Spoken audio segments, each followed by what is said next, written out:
പ്രകൃതി സംരക്ഷണ സംഘം കേരളത്തിന്റെ നേതൃത്വത്തിൽ ജൂലൈ 25 മുതൽ സംസ്ഥാന വ്യാപകമായി നടത്തപ്പെടുന്ന ഭൂമികയ്ക്ക് ഒരു തൈ പരിപാടിയുടെ തൃശൂർ ജില്ലയിലെ ഹയർ സെക്കൻഡറി തല ഉദ്ഘാടനം മരത്തങ്കോട് ഗവൺമെന്റ് ഹയർ സെക്കൻഡറി സ്കൂളിൽ വെച്ച് നടന്നു.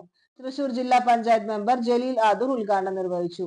പ്രകൃതിയെ അടുത്ത തലമുറയ്ക്ക് വേണ്ടി സംരക്ഷിച്ചു നിർത്തേണ്ട ചുമതല ഇന്ന് തലമുറയ്ക്കുണ്ടെന്ന് അദ്ദേഹം വിദ്യാർത്ഥികളെ ഉദ്ബോധിപ്പിച്ചു.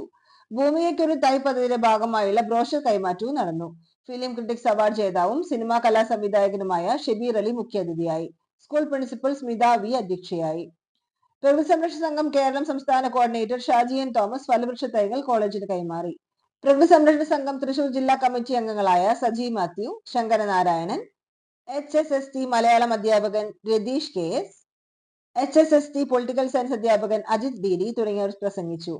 പരിപാടിയുടെ ഭാഗമായി കോളേജ് വിദ്യാർത്ഥികൾക്കായി പ്രകൃതിയെക്കുറിച്ചുള്ള ക്വിസ് മത്സരം സംഘടിപ്പിച്ചു. വിജയികളായ വിദ്യാർത്ഥികൾക്ക് സമ്മാനമായി ഫലവൃക്ഷ തൈകൾ നൽകുകയും ചെയ്തു. പ്രകൃതിക്ക് ദോഷകരമായി തീരുന്ന പ്ലാസ്റ്റിക് ഉൽപ്പന്നങ്ങൾ നിരോധിക്കുകയും നല്ലൊരു നാളേക്ക് വേണ്ടി വൃക്ഷത്തൈകൾ നട്ടുപിടിപ്പിക്കുമെന്നും വിദ്യാർത്ഥികൾ ഐക്യകണ്ഠേന തീരുമാനമെടുത്തു.